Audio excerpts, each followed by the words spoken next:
Subscribe Prudent social media channel and press bell icon for latest notifications. गोंयांत Covid Keshi दिशी गुणाकारान वाडत आसात. देशभर ओमिक्रॉन व्हेरियंटाचो भय पडिल्ल्यान सरकारान नवे दिशानिर्देश लागू केल्यात. भलायकी मंत्री विश्वजीत राणेन दिल्ल्या म्हायती प्रमाण गोंय सरकारान वाडट्या केशींक लागून सगळ्या आंतरराष्ट्रीय प्रवाशांक विमानतळार RT-PCR सक्ती केल्या. पयलीं फक्त हाय रिस्क देशांतल्या कांय प्रवाशांची टेस्ट करताले. फाटल्या 4 दिसांत गोंयांत कोविडाचे एक्टिव्ह केशींनी अकस्मात नेट धरला.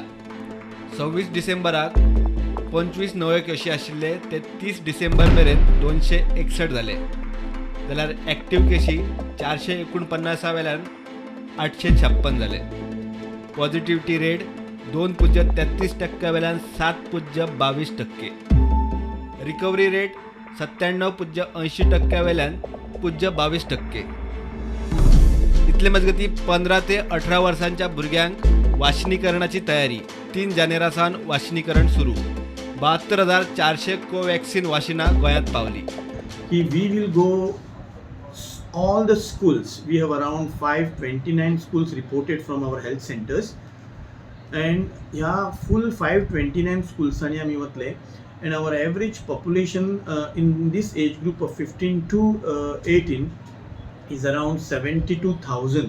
It may increase a little, and we will be trying to finish it within a week. On a campaign mode, आम्ही करपाचे ठरयला, and we want to finish it within coming week.